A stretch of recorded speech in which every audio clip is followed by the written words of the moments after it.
قال تعالى: يوم يأتي لا تكلم نفس إلا بإذنه فمنهم شقي وسعيد. يعني ها يوم القيامة احنا دلوقتي بنجادل عن بعض، ها أنتم هؤلاء جادلتم عنهم لسان طويل وجادلتم عنهم في الحياة الدنيا، فمن يجادل الله عنهم يوم القيامة؟ ما فيش حد يقدر يتنفس. كان لك حرية أن تتكلم، في الآخرة ما فيش حد له حرية أن يتكلم. ما كانش ربنا يأذن لك أن تتكلم ما تتكلمش. وبعد ذلك حين تواجه بحقائق كنت تنكرها في الدنيا ولا تسمعش فيها الكلام، يحصل لك ايه؟ بهت ما يقدرش حتى يتكلم لحد ما ربنا يقول له ايه؟ تتكلم. معنى السعادة ومعنى الشقاء في هذه الآية. السعادة هي انبساط النفس خلاص لخير موجود او لخير منتظر. ادي السعادة. السعادة تحقيقها ايه؟ انبساط النفس لكل ما يسرها. والشقاء ايه؟ انقباض النفس لكل ما يحزنها ويؤلمها. دي السعادة. بس بقى السعادة والشقاء لهم عمر. فيه انسان يسعد بغاية يحبها بس الغاية قصيرة، بيشرب خمر عشان ينبسط كده نقول له انت بتعملها عشان بس تنبسط وتسيب همك، وبعدين يحصل لك اللخبطة اللي بتحصل. اولا من ساعه ما بتشرب البتاع اللي بتشربها دي عشان تنسى همك ما لهاش طعم حلو. ولذلك تبص كده وانت بتتفرج على السينما تلاقي اللي بيشربوا خمره ياخدوا الكاس وما ياخدوش مزمزه كده، لانه لا يريد ان يمرره على منطقه الذوق لانه طعم وحش. لكن لما بيشرب كاس ليمون ولا كاس مانجا ولا كاس برتقال منطقه الذوق هنا بتستلذ منه، انما دي لا. ولذلك قال لك اوعى تفتكر ان خمر الاخره زي خمر الدنيا. ده خمر الاخره لذه تشربها لذه، خمر الدنيا مش لذه. طيب خمر الدنيا لا. انت بتعملها غباء. ليه؟ لانك انت ما بتعملهاش الا لما تكون عايز تتوه من همومك. يقول لك الهم الله لا يشرع انك تنساه، لازم تستحضره امامك عشان عقلك يفكر في ازاي تتخلص منه. انما تستر نفسك عنه ما ينتهي، يبقى موجود برضه هتصحى تلاقيه. فاذا شرب الخمر علشان نسيان الهم اولا بيضيع العقل اللي كان ممكن يستعمل في ازاله هذا الهم واسبابه، تبقى ضاعت. اذا الحق سبحانه وتعالى ساعه ما يدينا حاجه ناكلها او حاجه نشربها يبقى هي دي صلاح الجسم وصلاح الحركات ايه فيها. احنا في الدنيا مثلا نيجي عايزين اوتوموبيل حرت ولا بتاع، يقول لك شغله بالسولار، الوقود اللي بيطعموا به مخصوص. عايزين مثلا نقول لك ده بنزين 90 ولا 80، ده بنزين طيارات. الله، يبقى كل حاجه عايزه حركه منها لها غذاء مخصوص. هذا الغذاء المخصوص يبقى زي ربنا قال ما تاكلش دي وكل دي. نعم، لما ادم ربنا قال له كل من كل الشجر ده وبس، الشجر دي مش ما تاكلش منها، قال له لا تقربها، مش ما تاكلش، ما تجيش ناحيتها حتى. لأن الحق سبحانه وتعالى في أوامر الحلال والحرام يقول لك إيه؟ تلك حدود الله فلا تعتدوها. ومرة يقول تلك حدود الله فلا تقربوها.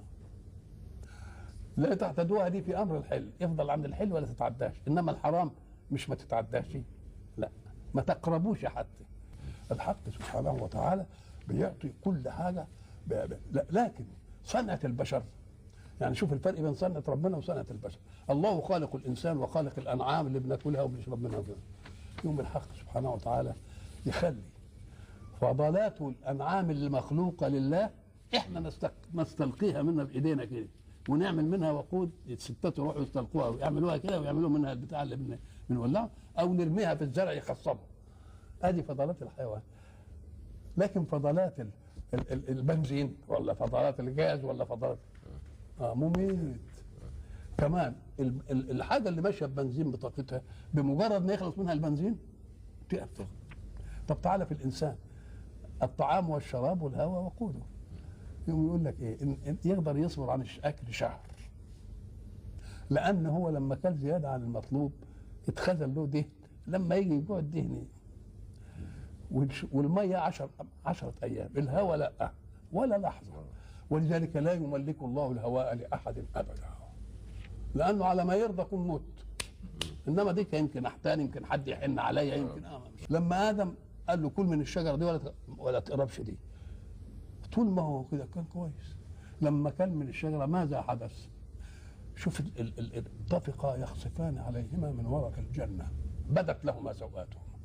الله، طب مثلا المكان اللي احنا بنتمول منه والمكان اللي احنا بنتغوط منه، ايه الفرق بينه؟ ايه الفرق المكان اللي بيتمول منه مناخير؟ ما هي مناخير.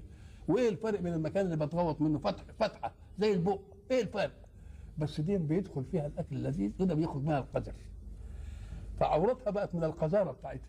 اكنه لما كان بياكل بمواصفات الله ما حصلش، ما عرفش ان فيها عورة. لكن لما كان من الشجره ايه اللي جرى؟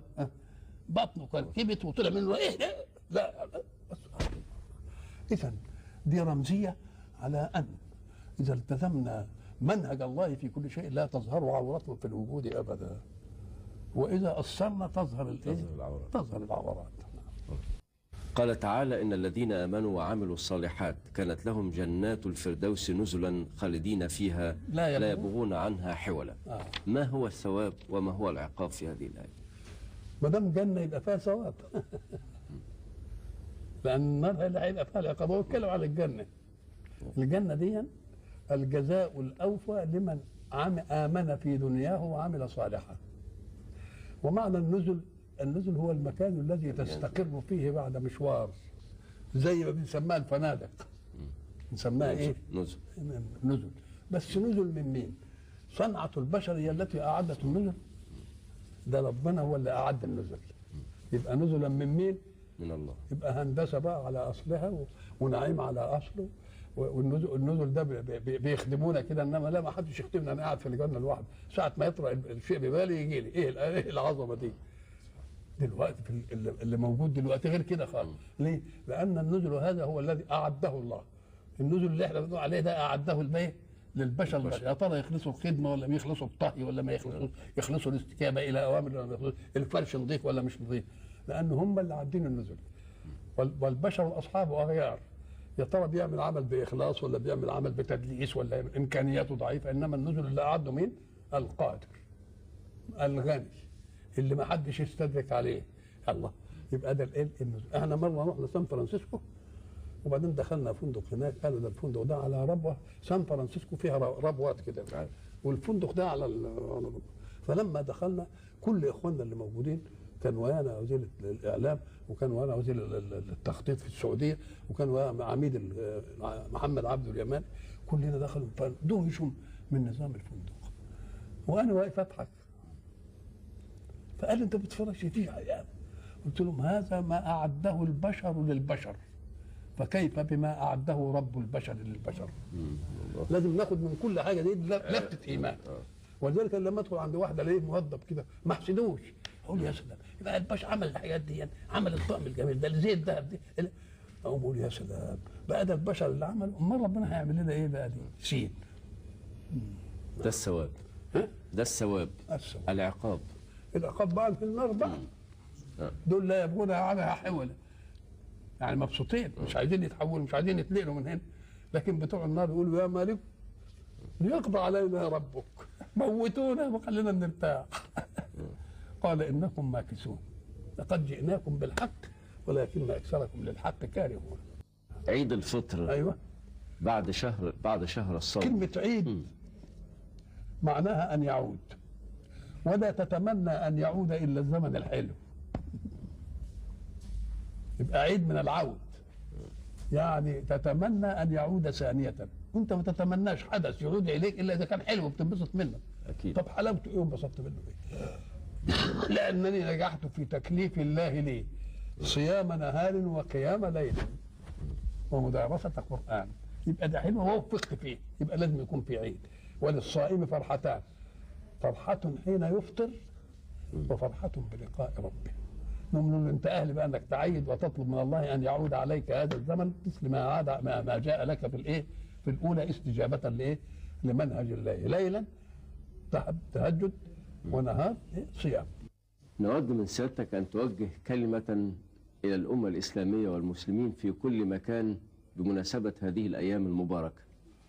نسال الله سبحانه وتعالى لكل المسلمين أن لا يكونوا مسلمين بالاسم ولا بشهادة الميلاد، يكونوا مسلمين بالواقع، منقادين لمنهج الله ليكونوا عبادا لله. وأدعوه سبحانه وتعالى أن يجعل شهر رمضان هذا المناسبة الكريمة دي وسيلة لأن يذوق الإنسان حلاوة الطاعات في هذا الشهر لتستمر معه الحلاوة في بقية الشهر، لأن رمضان مش لوحده نكرمه لوحده ال 11 شهر دول، لا، نذوق فيه حلاوة نستصحب هذه الحلاوة في بقية الإيه؟ في بقية الشهر كله.